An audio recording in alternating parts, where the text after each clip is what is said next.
Private Edward Hawthorne had been alone in the trench for what felt like days, though it was likely only hours.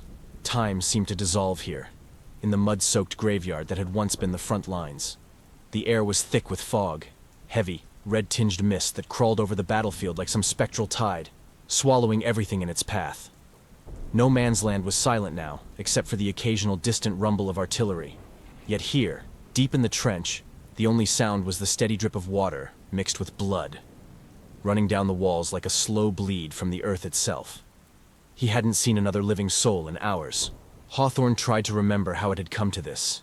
He'd been with his squad, huddled close in the dark, the stink of sweat and fear pressing in on all sides. Then the fog had rolled in, so thick it seemed to blot out the world. And one by one, his comrades had disappeared. No cries for help, no sounds of struggle, just gone, swallowed by the mist. Now, only he remained. The fog isn't natural, he thought, staring into the thick, crimson-tinged vapor that hovered just beyond the lip of the trench. It felt alive, malevolent. Hawthorne could almost hear it whispering, low, insidious murmurs that tugged at the edges of his sanity. He clutched his rifle tight, knuckles white beneath the layer of filth that coated his skin. He hadn't dared move for fear of what might be waiting out there, lurking in the shadows of the fog. Every instinct screamed at him to run, but there was nowhere to go, no one to turn to. The fog shifted. Hawthorne's breath hitched in his throat.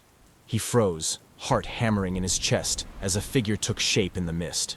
It was tall, too tall to be a man, and its movements were wrong, jerky and distorted, as if its bones had been broken and twisted in unnatural ways. The thing was barely more than a silhouette, but Hawthorne could feel it watching him, its eyes burning through the haze like hot coals in the night. A deep, wet growl emanated from the figure, so low and guttural that it reverberated through Hawthorne's bones. He wanted to scream, but fear had clamped his throat shut. The thing moved closer, the fog parting around it just enough to reveal its grotesque form. It was a nightmarish mockery of a human. Flesh sloughed off its bones in long, rotting strips, its chest a gaping cavity from which blackened organs hung like rotten fruit. Its face was worse, skin pulled tight over a cracked skull, the jaw distended in a way that made Hawthorne think of a snake unhinging its mouth to swallow prey. Its eyes, if they were eyes, were sunken pits of darkness that seemed to drink in the light around them. Hawthorne could smell it now, a foul odor of decay and rot, like a mass grave left to fester in the summer heat. His stomach churned, and he fought back the urge to vomit. The creature stood at the edge of the trench, towering over him. For a long moment, it simply stared down at him, as if savoring the moment, relishing the fear that radiated off him in waves. Then it dropped into the trench with a sickening squelch. The impact shook the ground, sending mud and gore splattering in all directions. Hawthorne scrambled backward, slipping in the muck, his rifle clattering to the ground beside him. His hands grasped at the wet earth, desperate for purchase. But the mud seemed to suck him down, as if the very ground wanted to consume him. The creature lunged. Its massive clawed hand shot out, grabbing Hawthorne by the leg. The pain was immediate and excruciating. Its claws dug deep into his flesh, tearing through muscle and sinew with terrifying ease. He screamed, kicking out with his other leg, but the creature's grip was like iron. It dragged him closer, its rancid breath washing over him in thick, fetid waves. Hawthorne thrashed wildly, adrenaline surging through his veins as he fought to break free. He kicked at the creature's face, his boot connecting with a sickening crunch, but the thing didn't even flinch.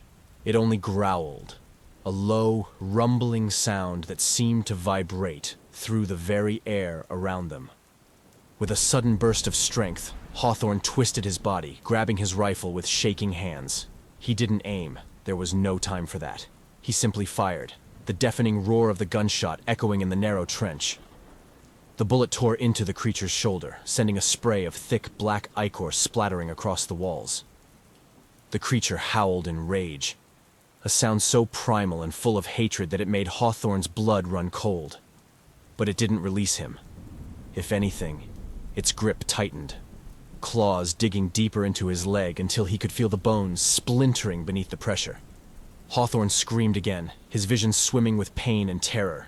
He fired again, and again, but it was useless. The bullets did nothing. The thing wasn't human. It wasn't bound by the same laws of flesh and blood. With a sudden, violent jerk, the creature lifted Hawthorne off the ground, its claws sinking further into his leg until the flesh began to tear away from the bone. Blood poured from the wound, soaking his pants, running in rivulets down his body to mix with the mud at his feet. The pain was unbearable, a white-hot agony that made his vision blur and his thoughts scatter. The creature slammed him against the wall of the trench, pinning him there with one massive hand. Hawthorne gasped, the air driven from his lungs by the force of the impact. He could feel the mud and blood oozing down the back of his neck, seeping into his uniform, cold and thick. The creature leaned in close, its gaping maw inches from Hawthorne's face. He could see the rotting flesh hanging from its teeth, the maggots writhing in the decayed meat that clung to its jaw.